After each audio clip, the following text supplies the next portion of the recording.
En esta clase vamos a calcular la suma de los n términos de una progresión geométrica, para lo cual vamos a poner el siguiente ejemplo: hallar la suma de los 8 primeros términos de la progresión menos un décimo, un quinto, menos dos quintos. Recordemos que la progresión geométrica se obtiene un valor fijo denominado razón, que se obtiene dividiendo el último término para el anterior. Entonces vamos a considerar la fórmula de la suma de los n términos de una progresión geométrica, que es igual al primer término por la razón elevado al número de términos, que se va a calcular menos 1, sobre la razón menos 1. Entonces aquí podemos ver que necesitamos n, que es el número de términos que se va a calcular la suma. En este caso n es igual a 8.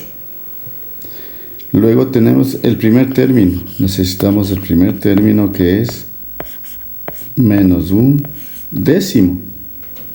Y finalmente necesitamos la razón.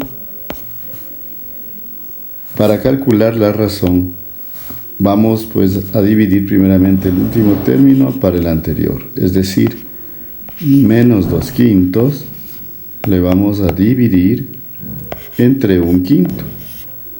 En este proceso podemos nosotros invertir el divisor y multiplicar, es decir, menos 2 quintos por 5. Pero también podemos multiplicar en x. Primero los signos, menos dividido para más a menos. 2 por 5 nos da 10, 1 por 5, 5, y 10 entre 5 nos da menos 2. Lo mismo vamos a hacer dividiendo un quinto para menos un décimo. Un quinto dividido menos un décimo. Esto va a ser igual, más para menos a menos, 1 por 10, 10, 5 por 1, 5, signo menos, 10 entre 5, 2. Hemos comprobado pues que la razón en este caso es menos 2.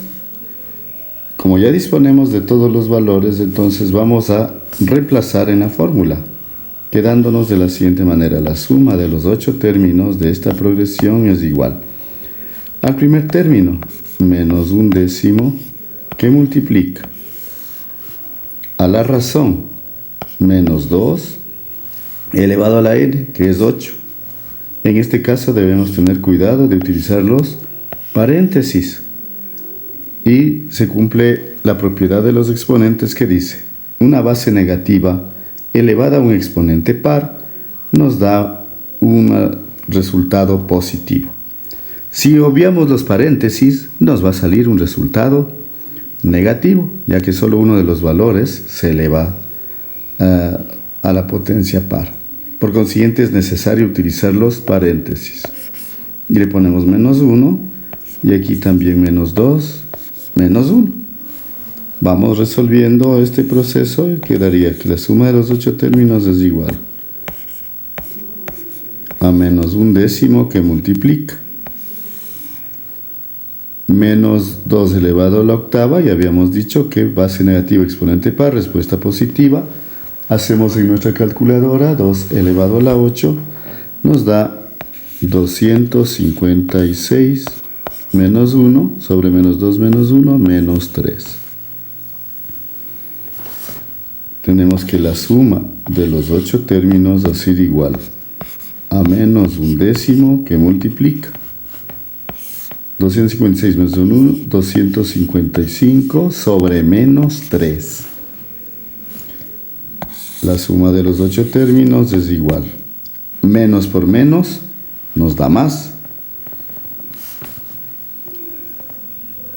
1 por 255, 255 sobre 10 por 3, 30. Antes de hacer esta suma, podíamos nosotros, al tratarse de una multiplicación, simplificar, ya que cuando se trata de fracciones debemos simplificar a la mínima expresión.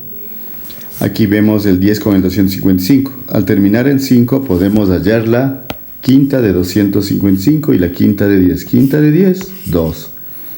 Quinta de 255. Quinta de 25, 5. De 50 de 5, 1. Entonces ahora sí podemos ya multiplicar. 1 por 51, 51 sobre 3 por 2, 6.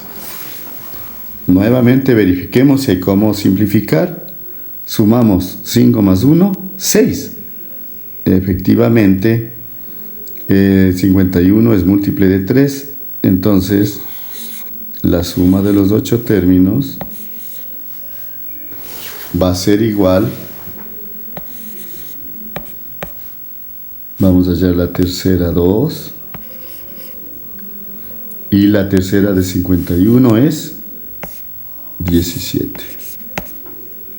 Con lo cual hemos calculado la suma de los 8 primeros términos de esta progresión, que nos da 17 medios. Con eso hemos terminado nuestro ejercicio. Gracias por su atención.